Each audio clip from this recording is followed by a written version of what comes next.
내가 틀릴 수도 있습니다를 읽어드립니다. 이 책은 20대에 눈부신 사회적 성공을 거뒀지만 모든 것을 버리고 숲속으로 17년간 수행을 떠났던 저자의 여정과 깨달음, 그리고 마지막을 담은 책으로 수많은 독자들의 삶에 감동과 용기를 전해줍니다. 오늘은 그 일부를 읽어드리겠습니다. 그럼 모두 좋은 밤 되세요. 프롤로그. 가장 소중한 것 단 한 가지. 사원을 떠나 환속하고 나서 스웨덴으로 돌아온 뒤 한 신문사와 인터뷰를 했습니다.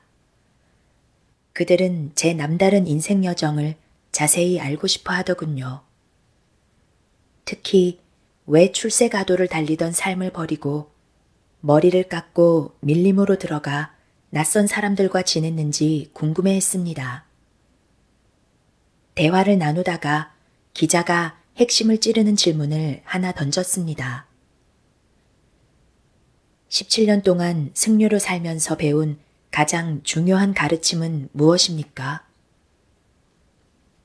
갑작스러운 질문에 당황해서 선뜻 대답하지 못했습니다. 무슨 말이든 해야 했지만 이 질문에는 서둘러서 답변하고 싶지 않았지요. 제 맞은편에 앉은 기자는 인생의 영적인 면에 큰 관심이 있는 사람처럼 보이진 않았습니다.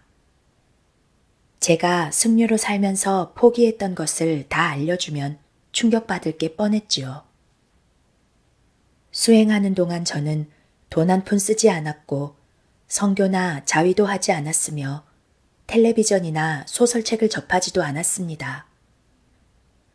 술을 마시지 않았고 가족도 멀리했으며 휴일도 없었고 현대 문명의 이 길을 누리지도 않았지요. 새벽 3시에 일어났고 하루 한 끼 주어진 음식을 주어진 만큼 먹으며 지냈습니다. 17년 동안 자발적으로. 그렇게 해서 제가 무엇을 얻었을까요? 저는 대충 둘러대고 싶지 않았습니다. 제가 본 것을 곧이곧대로 전하고 싶었습니다. 그래서 잠시 말을 멈추고 제 내면을 깊숙이 들여다보았습니다. 얼마 지나지 않아 제 안에서 답변이 저절로 떠올랐습니다. 17년 동안 깨달음을 얻고자 수행에 매진한 결과 머릿속에 떠오른 생각을 다 믿지는 않게 되었습니다. 그게 제가 얻은 초능력입니다. 누구에게나 있는 초능력이지요. 당연히 여러분에게도 있어요. 혹시라도 그 능력을 잃어버렸다면 다시 찾아내도록 제가 이끌어줄 수 있습니다. 저는 영적으로 또 개인적으로 성장하고자 오랫동안 부단히 노력했습니다. 그 과정에서 배운 것을 함께 나눌 기회가 참 많았다는 점에서 저는 진정으로 복받은 사람입니다. 그런 기회가 주어질 때마다 깊은 의미를 발견하곤 했습니다. 제게 주어진 많은 기회가 삶을 더 순조롭게, 저답게 살아갈 수 있도록 도와주었습니다. 바라건대 이 책이 여러분으로 하여금 삶을 더 순조롭게, 자기답게 살아갈 수 있게 도와주었으면 합니다. 이 책에 담긴 지혜 중 몇 가지는 제 삶의 중추였습니다. 생각보다 일찍 죽을 날을 받아든 지난 몇 년간은 더욱 그러했지요. 여기가 모든 것이 끝나는 곳이 될 것입니다. 아니, 어쩌면 시작하는 곳이 될 수도 있고요.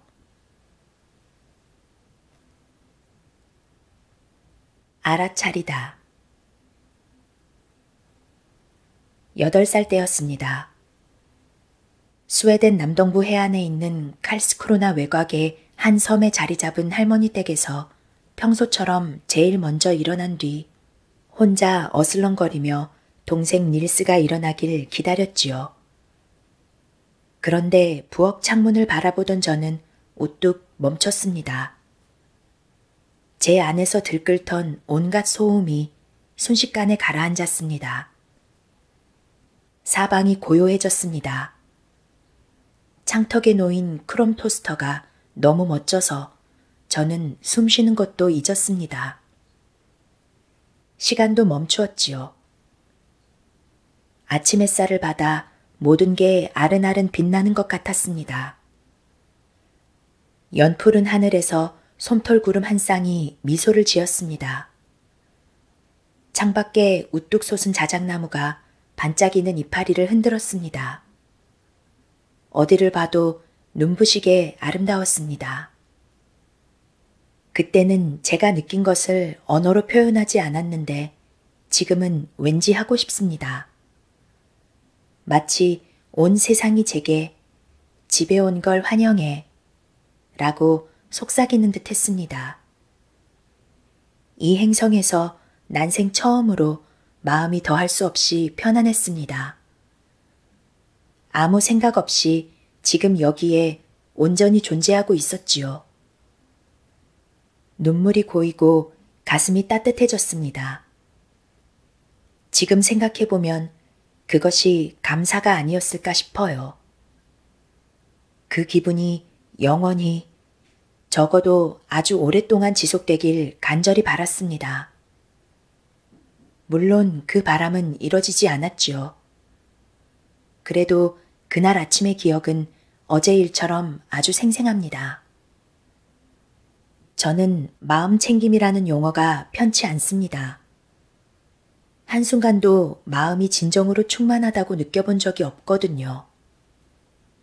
늘 허전해서 누군가로 또는 뭔가로 채워졌으면 하는 공간이 남아돌고 있지요.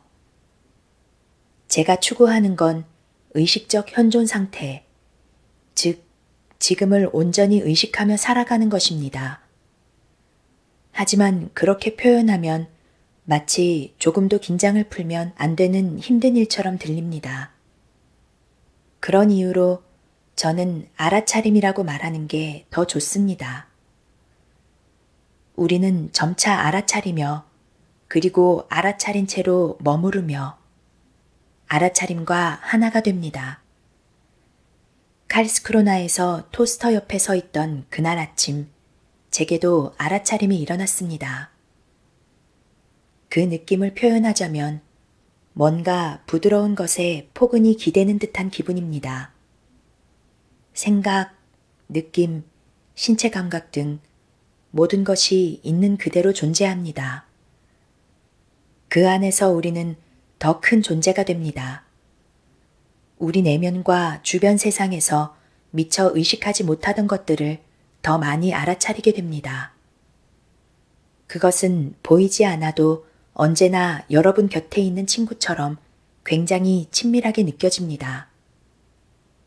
현재에 집중하는 정도는 물론 다른 사람과의 관계에도 영향을 끼칩니다. 정신이 딴 데 있는 이들과 시간을 보내는 게 어떤 느낌인지 누구나 잘 알 거예요. 항상 뭔가를 잊어버린 것처럼 찜찜하고 신경에 거슬리지요. 어린아이들을 만나면 우리 마음이 어떤 상태인지가 금세 드러납니다.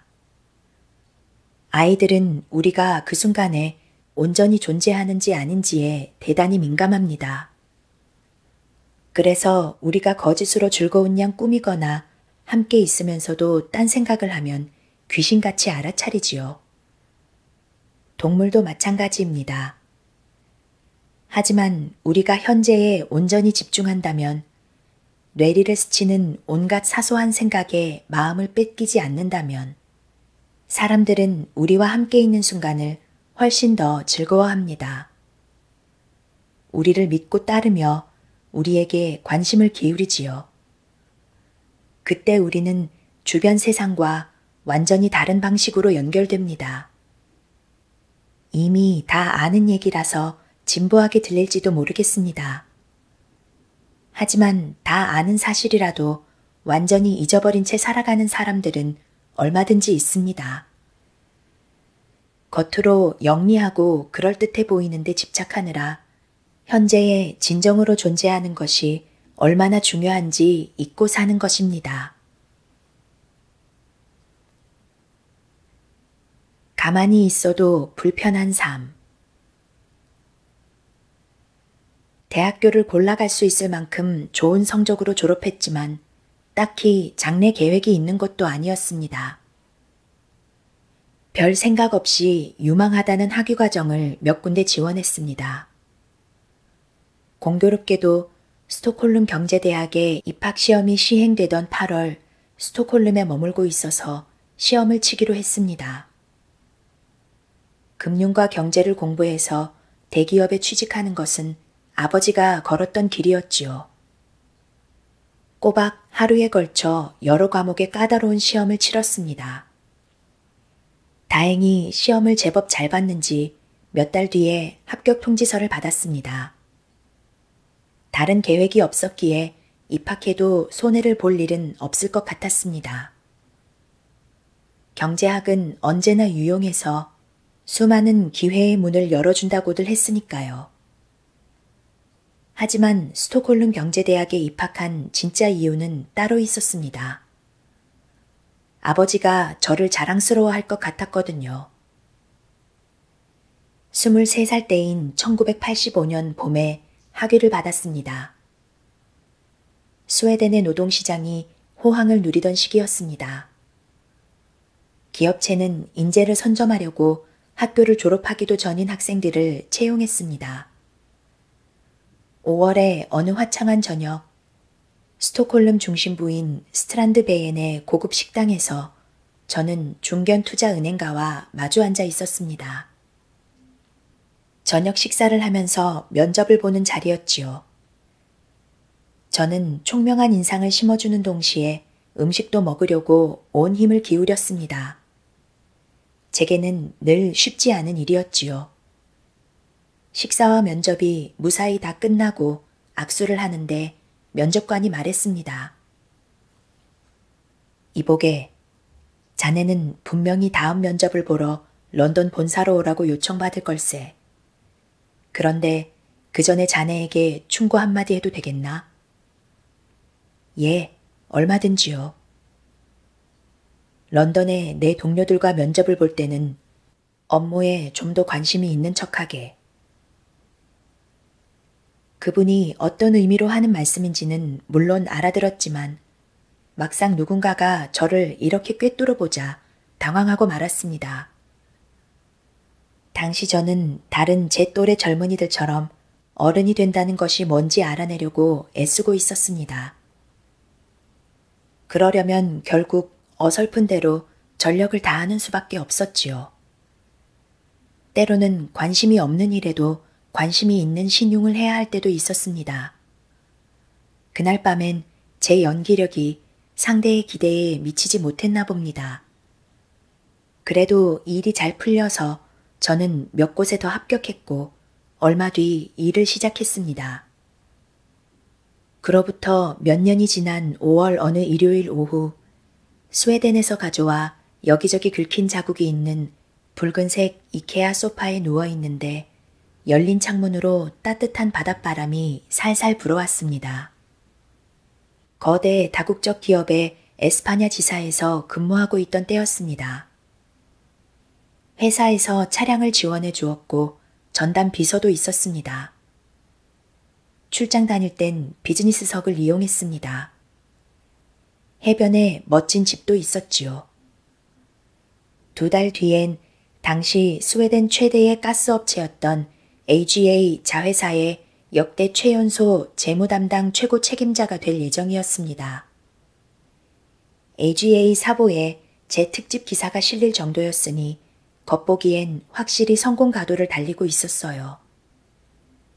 그때 제 나이가 겨우 만 26이었습니다.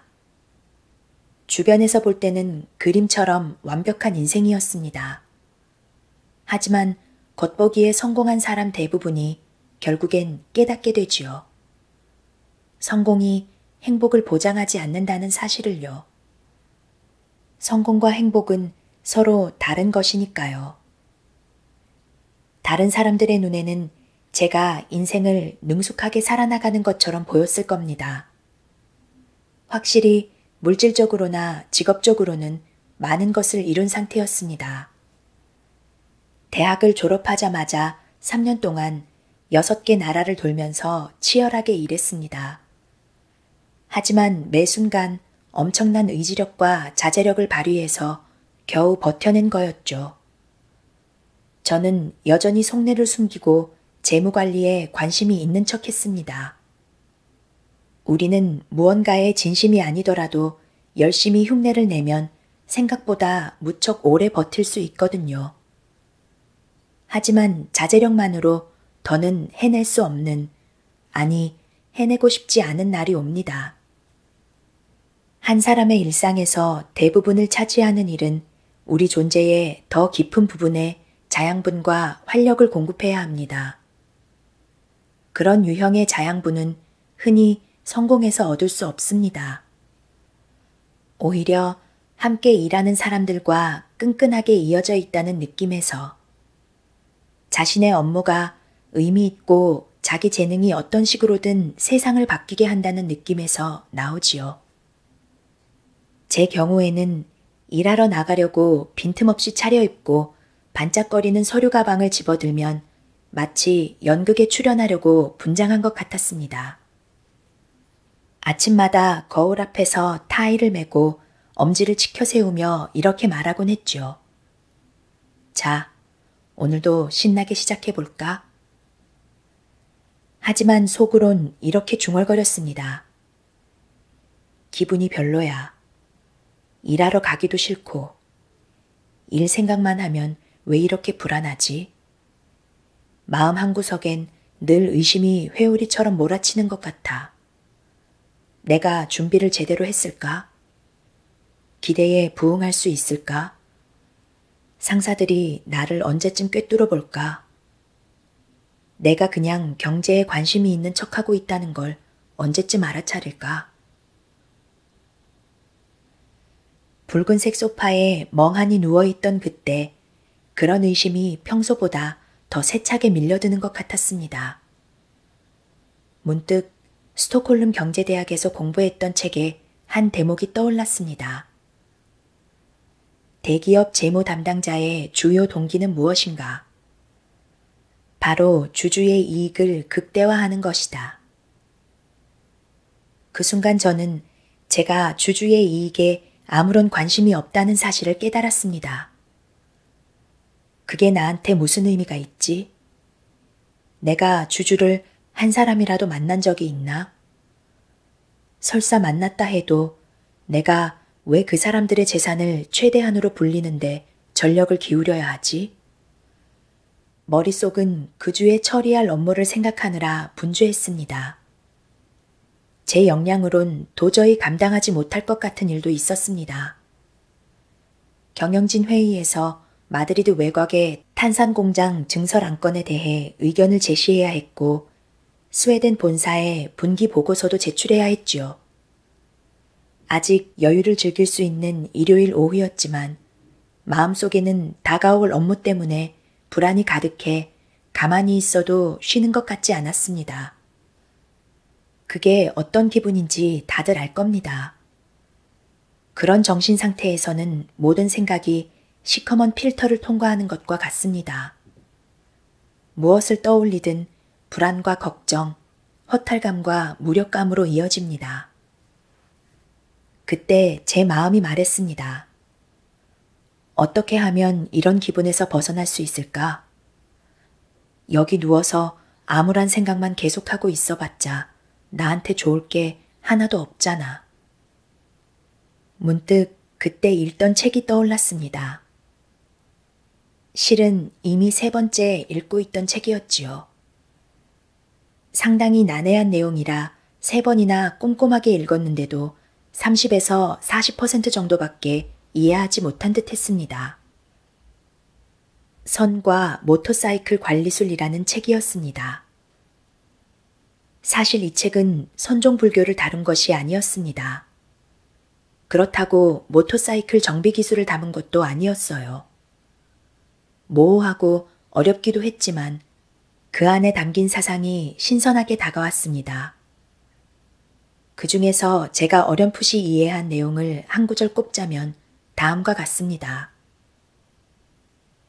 인간 내면의 평화로운 것, 고요하고 차분한 것, 자꾸 떠오르는 갖가지 생각으로 말미암아 흐트러지지 않는 것, 그것이야말로 소중하며 주목할 가치가 있다. 그와 같은 것들에는 보상이 따른다. 몇 번이고 읽다 보니 뭔가 깨달음을 얻은 것 같았습니다. 좋아. 그러니까 내가 지금 떠올린 온갖 생각이 나를 힘들게 하는 거구나. 그런 생각을 차단하기란 불가능한 것 같군. 긍정적인 자세로 받아들인다 해도 그건 그냥 가짜겠지. 경영진 회의를 손꼽아 기다리는 척할 수는 없잖아. 그렇게까지 얄팍해질 수는 없다고. 내 생각에 빠져서 허우적거리지 않고 마음의 평안을 얻으려면 뭘 어떻게 해야 하는 걸까? 책은 인간 내면에 존재하는 고요함을 찾는 것이 얼마나 중요한지를 강조했습니다. 그런데 도대체 어떻게 해야 찾을 수 있지요? 어떻게 해야 내면의 평온함 쪽으로 방향을 돌릴 수 있나요? 어떻게 해야 하는지 바로 파악할 순 없었지만 자기 안에서 평온과 고요를 발견할 수 있다는 생각에는 무척 끌렸습니다. 평온을 찾는데 명상이 좋다는 이야기를 들어본 적이 있었습니다. 그렇지만 명상이 실제로 어떻게 이루어지는지에 대해서는 아는 게 거의 없었습니다. 명상하는 사람들이 호흡에 무척 집중하는 것으로 봐서는 호흡과 관련 있지 않을까 짐작하는 정도였지요. 딱히 힘들 것도 없을 것 같았습니다. 제가 알기론 저 또한 태어난 그 순간부터 줄곧 숨을 쉬고 있으니까요. 물론 명상하는 사람들은 평소에 제가 숨을 쉬는 방식과 다르게 호흡에 관여하고 또 그 호흡을 관찰한다고 들었습니다. 그렇다면 저도 그렇게 하면 되지 않을까요? 한번 시도해 보기로 했습니다. 그래서 숨쉬기를 처음 하는 사람처럼 제 호흡을 추적하기 시작했습니다. 자, 이제 숨을 들이마시는 거야. 다 마셨으면 다음으로 천천히 내뱉으면 돼. 다 뱉었으면 잠시 멈춰야지. 평생 해오던 일이라 식은 죽 먹기였다거나 호흡에 타고난 재주가 있었다고 주장하진 않겠습니다. 실은 정신이 흐트러지지 않도록 집중력을 유지하느라 무척 애써야 했습니다. 10분에서 15분 정도 계속하면서 호흡만을 생각하려고 아무리 애써도 제 마음은 자꾸만 다른 곳으로 달아났습니다. 경영진 회의에서 뭐라고 말해야 하지? 저녁에 또 가스파초를 먹어야 하나? 언제쯤 스웨덴으로 돌아갈 수 있을까? 여자친구가 왜 나를 찾을까? 그러나 시간이 흐르자 점차 마음이 조금이나마 잠잠해졌습니다. 괄목할 만하거나 종교적이거나 신비한 변화를 느낀 것은 아니었습니다. 바쁜 일정 속에서 잠시나마 급박한 마감에 시달리지 않는 시기가 찾아왔을 때와 같은 느낌이었습니다. 그것만으로도 급류처럼 휘몰아치는 생각과 어느 정도 거리를 두기엔 충분했지요. 물 밖으로 고개를 내밀겠다고 미친 듯이 허우적거리지 않아도 됐습니다. 가슴을 짓누르던 압박이 살짝 느슨해졌어요. 갖가지 생각으로 불안해하는 사이사이에 평온을 유지하는 시간이 조금씩 길어졌습니다. 그저 존재한다는 느낌에 다가가게 되었지요. 이렇게 비교적 차분해졌을 때였습니다. 제 안에 고요한 공간에서 어떤 생각이 불쑥 떠올랐습니다. 어쩌면 생각이라기보다는 충동에 가까울지도 모르겠군요. 갑작스럽게 제 안에서 튀어나왔거든요. 그것은 일련의 사고 과정에서 도출된 마지막 연결고리도 추론의 결과도 아니었습니다. 실말이나 전제가 아니라 완전한 결론이 되어 제 앞에 불쑥 나타났습니다. 앞으로 나아갈 때가 됐어. 마음을 정하는데 5초도 걸리지 않았습니다. 직장을 그만두고 다 내려놓기로 마음먹자 속이 후련했지요. 그 결정은 위험하면서도 역동적으로 느껴졌습니다. 끓어오르는 에너지가 파도처럼 밀려와 온몸을 휘감는 것 같았습니다. 벌떡 일어나 덩실거리며 춤을 췄습니다. 그때 제 모습은 정글북에 나오는 갈색 곰, 발루 같아 보였을 거예요. 흥겹고 신이 나 있었지요. 어깨 너머로 곁눈질하면서 남들이 어떻게 생각할지 신경 쓰지 않고 스스로 내린 첫 번째 결정이었습니다. 며칠 뒤 저는 사직서를 제출했습니다. 과거라는 목줄. 26살 때 에스파냐에서 고독을 견디다 절박한 마음으로 15분 동안 명상을 시도했던 일은 그 당시 제가 예상했던 것보다 더 큰 의미가 있었습니다. 그때 저는 당면한 불안감과 허무감을 달랠 무언가를 원했을 뿐이었습니다. 그 순간에 즉각적인 평안을 얻고자 멋모르고 시도해본 것에 불과했지만 더 깊이 들어간다면 어떻게 될지 궁금해지게 만드는 시도였습니다. 제 안에서 속삭이는 현명한 목소리를 더 듣고 싶어졌습니다. 내면의 목소리에 귀를 기울였다고 해서 무슨 엄청난 각성을 했다거나 특별한 정신 상태에 도달했다는 뜻은 아닙니다. 다만 정신없이 휘몰아치는 생각의 소용돌이에서 잠시 벗어났지요. 그것만으로 놀라운 해방감을 느꼈습니다. 생각이 온전히 사라지진 않았지만 더는 그 속에 매몰되진 않게 된 것입니다. 마치 한 발짝 물러나 제 마음을 지켜볼 수 있게 된 것 같았지요. 그러자 내가 생각을 하는 것이지 내가 곧 생각과 같은 것은 아니라는 것을 깨달았습니다. 물론 생각 그 자체가 문제는 아닙니다. 하지만 떠오르는 생각을 모두 무의식적으로 인지하고 무비판적으로 자신과 동일시한다면 심각한 문제입니다. 수행하지 않은 정신에서는 흔히 일어나는 일이지요. 우리의 정체성과 생각이 불가분의 관계라고 느끼는 것 말입니다. 긍정적 사고를 권장하려는 게 결코 아닙니다. 그럴 생각은 추호도 없습니다. 개인적으로 긍정적 사고가 대단히 효과적이라고 보지도 않습니다. 무조건 긍정적으로 사고하려고 노력하는 것은 일시적인 눈속임에 머무르기 쉽습니다. 그럼 아예 아무 생각도 하지 않으려고 애쓴다면 어떨까요? 그럴 수만 있다면 얼마나 좋겠어요. 하지만 불가능하다고 감히 단언합니다. 우리 뇌는 애초에 부정형으로, 즉 무언가를 없애는 방향으로 사고할 수 없습니다. 다만 생각을 아예 하지 않을 수는 없다고 해도 생각을 내려놓는 법을 배운다면 앞으로의 삶에 이루 말로 다 할 수 없을 만큼 유익할 것입니다. 그렇다면 꼬리에 꼬리를 물고 이어지며 우리를 끊임없이 괴롭히는 생각을 어떻게 내려놓을까요? 일단 관심을 다른 데로 돌려야 합니다. 생각이 일어나도록 부추기는 유일한 요소는 바로 우리의 관심입니다. 꽉 쥐었던 주먹을 활짝 편다고 상상해 봅시다. 이 동작은 어떻게 우리가 생각이든 물건이든 내려놓고 보내줄 수 있는지 고스란히 보여줍니다. 잠깐이라도 힘주어 붙들고 있던 무언가를 내려놓는 간단한 행위로 상상 이상의 효과를 거둘 수 있습니다.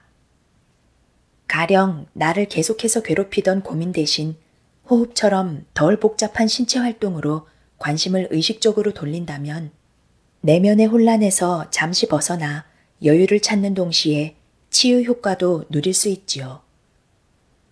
어쩌면 다음의 방법이 여러분을 도울 수 있을지도 모릅니다. 기꺼이 시도할 마음만 있다면 말이에요. 우리의 상반신은 일종의 물병과 같습니다. 숨을 들이마실 때는 몸 안에 물이 차오른다고 상상해 보세요. 숨을 내쉴 때는 수위가 내려가서 병이 비워집니다. 숨을 들이마실 때는 물이 바닥에서부터 다시 차오릅니다. 호흡이 엉덩이에서 또는 더 바닥에서부터 시작된다고 상상해 봅시다.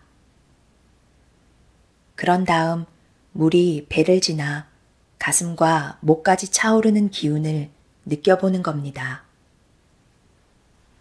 밀려왔다가 밀려가는 이 파도에 자신을 잠시 내맡겨 봅시다. 자세가 썩 편하지 않다면 자기 몸에게 다정하고 부드럽게 물어보길 바랍니다. 어떻게 호흡하는 게 제일 좋니? 가슴을 조금 더 펴면 공기를 들이마시기가 더 편하니? 어깨를 살짝 내리면 어떨까? 이 정도면 됐다고 느껴지는, 몸속 깊이 편안하다고 느껴지는 순간이 옵니다. 당장은 이렇게 호흡만 하면 됩니다. 다른 일은 전혀 신경 쓰지 않아도 되지요. 휴가를 떠난 셈입니다. 전두엽의 스위치도 꺼버렸습니다. 이 순간 책임질 일은 하나도 없습니다. 이 순간 짜내야 할 기획안도 제시해야 할 의견도 없습니다. 잊어서는 안 되는, 꼭 기억해야 하는 사항도 전혀 없어요. 여러분이 신경 쓸 일은 오로지 호흡뿐입니다. 원하는 시간 동안 호흡에만 집중하면 되는 겁니다. 일상에서 자기 자신에게 이처럼 몰입하고 관심을 기울이는 시간이 얼마나 되나요? 기회가 찾아왔다면 어딘가 어색하고 두려운 마음은 뒤로 하고 시작해 보길 바랍니다. 호흡으로 뭔가를 얻을 수 있어서가 아닙니다. 삶의 모든 부분을 차분하고 평온하게 바꾼다거나 내면의 희열을 맛볼 수 있어서도 아니에요. 특별히 영적인 사람이 되고 싶어서도 아닙니다. 단지 호흡이란 원래 그만큼 가치 있는 것이기에 거기에 주의를 기울여 보자는 겁니다. 호흡과 관련된 중요한 어휘들을 생각해 봅시다. 영감을 뜻하는 단어 인스퍼레이션에는 숨을 들이마신다, 즉 흡입의 의미가 담겨 있습니다. 열망을 뜻하는 단어 에스퍼레이션에는 숨을 내쉰다, 즉 흡출의 의미가 담겨 있습니다. 정신이나 활기를 뜻하는 스피릿과 스피리추얼의 어원도 숨을 쉰다는 뜻을 가진 라틴어에서 출발했습니다. 이런 언어들의 관련성이 단순한 우연은 아니라고 생각합니다. 우리 본연의 생기와 힘을 느끼며 살아가고 싶다면 일상적으로 호흡에 주의를 기울여야 합니다. 태국의 대선사이자 제가 수행했던 숲속 사원의 주지였던 아잔 차 스님은 이렇게 말했습니다. 태어나서 죽을 때까지 한 번도 자기 몸을 드나드는 호흡을 의식하지 못하는 사람들이 있습니다. 이들은 그만큼 자기 자신에게서 멀리 떨어져 사는 것입니다. 관심을 어디로 기울일지 선택하는 게 뭐 그리 어려울까 싶겠지만 참으로 어려운 일임을 솔선해서 인정하겠습니다. 처음 호흡에 집중하려고 시도할 때 우리 마음은 대부분 요요처럼 정신없이 움직이거든요.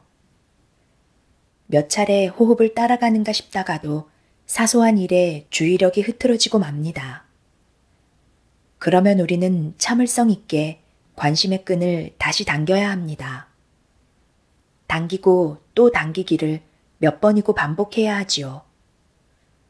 우리 마음은 지칠 줄 모르고 전혀 예상치 못한 방향으로 치닫습니다.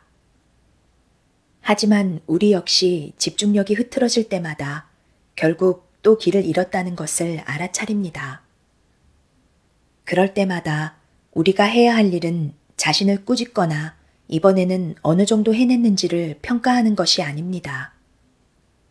다만 또다시 흐름을 놓쳤다는 것에 주목한 뒤 그 생각을 내려놓고 원래 집중하려던 대상으로 차분히 관심을 돌려야 합니다.